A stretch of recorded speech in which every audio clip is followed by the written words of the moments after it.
Hello everyone and welcome back to the channel for some more Star Wars Battlefront II news, and today we have a lot to cover as the community transmission for tomorrow's update just dropped, and despite the developers saying this would be a very small update, as far as hero buffs and nerfs go, this has to be the longest list of patch notes we have ever had. So let's not waste any time and just jump right into it. First things first, and this was the big surprise of the update, we are getting a new appearance for Leia with her original A New Hope princess outfit making its way onto the battlefront very soon. And I won't lie, I still find it bizarre that we have so many appearances for heroes like Han, Lando, and Leia, yet still have a single outfit from the last game for Luke, but I'm still super happy to finally have Leia's most iconic look in the game. You won't be able to get this appearance tomorrow when the update drops, as it can only be unlocked through an event that DICE will be running starting from the 1st to the 6th of May, so definitely don't miss that or you might be out of luck, although I would imagine they'll add it to the store later if you miss it. We're also getting a new location for capital supremacy, Kashyyyk,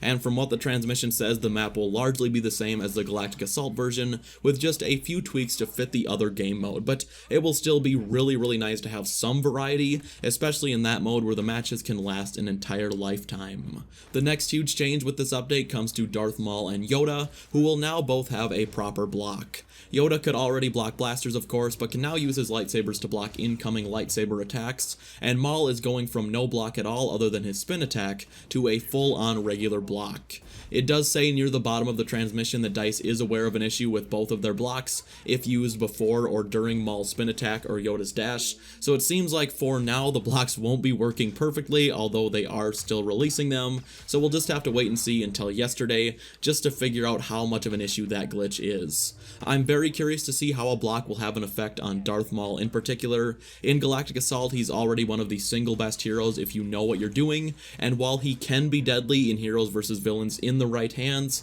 his lack of a block makes him very easy to take down if you're a good player yourself, especially when you consider Maul is the only lightsaber hero who needs to get up close and personal with Anakin, yet can't block his retribution or heroic might. It's been a very long time since I played as anyone who's even somewhat intimidating as Maul in HVV, and he's very rarely a threat in that mode now that 90% of matches are filled with lightsaber heroes with maybe 1 or 2 blasters in there. I'm perfectly fine with Maul, I think he's okay, but just like I said, he's not much of a threat when I'm playing against him versus other heroes can be. So I do think this will make a very welcome change for HVV, but I definitely want to see just how dominant this makes Maul in Galactic Assault, as I think he will be the best dark side saber user for that mode. When it comes to Yoda, I mean this really won't change too much in Galactic Assault, other than just the occasional encounter with a saber user, but hopefully this makes Yoda a character more people take advantage of in HVV. In my opinion, he's already pretty solid, but he is another hero I almost never have any worries about as an enemy, so hopefully this new update will make him a more formidable foe.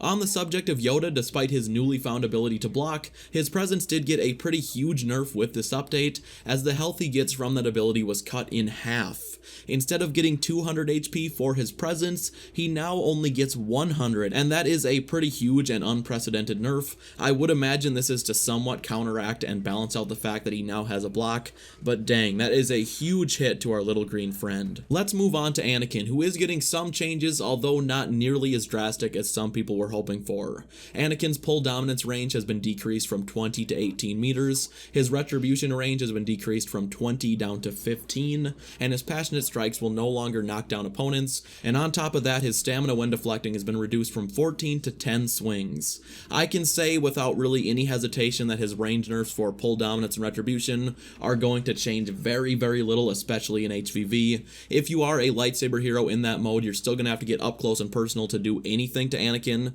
and seeing his retribution is an ability that can be used without warning in a panic, just due to its very high damage reduction. That nerf is going to change very little in heroes versus villains. I think the nerf to stamina and especially the passionate strikes will help some, as Anakin won't have yet another way of knocking you off your feet, but overall I doubt this will do too much to stop the people upset about Anakin. He's definitely not impossible to take down even now, but there is no denying the game is heavily balanced in his favor, chosen one or not. Chewbacca is also getting a pretty sizable buff as his charge slam damage has been moved from 150 all the way to 200, which will be great for clearing out rooms of troopers. The radius of the slam has also been increased from 6 to 8 meters, and the knockback has been heavily buffed from 3 meters all the way to 10, which should make it way easier to knock people off of ledges in HVV and make that just a way more common thing that you pull off. That's definitely a much needed buff for that ability, which can be suicide in a lot of Galactic Assault scenarios, but I also think it would be a great and much needed change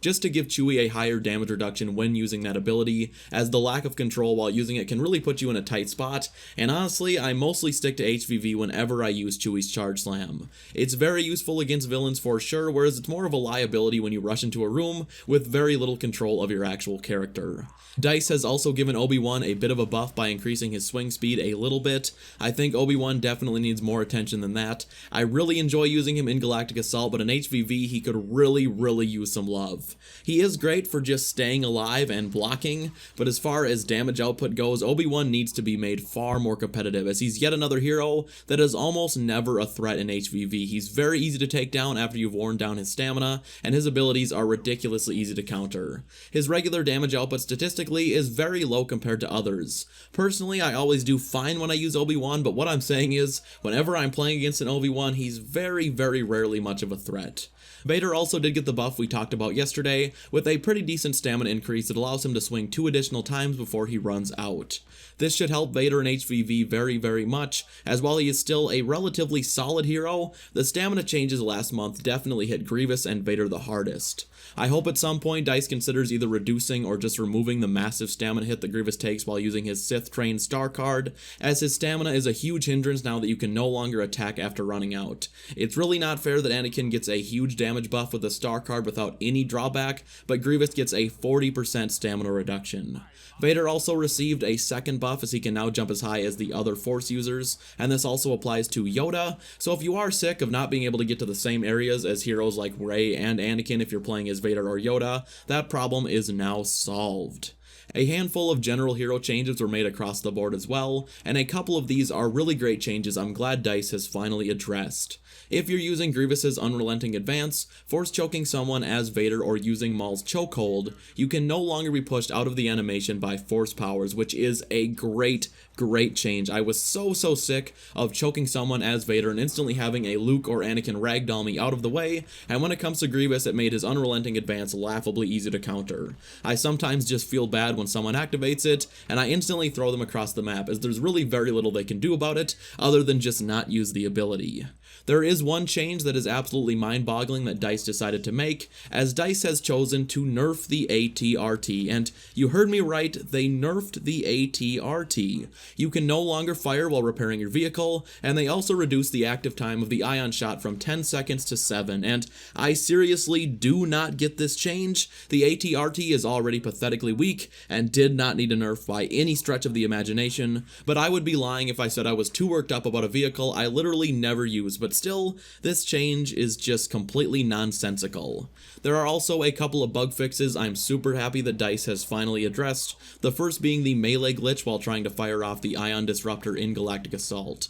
I don't know how many of you guys have noticed this over the past few months, but on maps like Kashyyyk, Naboo, and Hoth, when you're trying to fire off the Ion Disruptor, half the time your character will just melee the air, and you'll promptly get blown up looking like a total idiot. This has been an issue since way back when like Obi-Wan was released, and DICE says they have finally fixed it, and well, all I'll say is I will believe it when I see it. They also say they fixed Bosk's super annoying Predator Instincts glitch, where you activate it and then go through the full animation, and then Bosk just randomly does the same animation again. This has been a bug since launch, I believe, and it has gotten me killed more than once, so I hope they've actually taken care of it this time. Other than that, DICE has made a ton of changes to the AI to help them not be the worst AI in gaming history like they are currently, and has made dozens of visual tweaks and bug fixes that aren't terribly relevant, but are of course great for keeping the game feeling fresh and like an actual AAA title. If you want to read the full patch notes, I will of course have those linked down below in the description, although we did cover all the points of interest in this video.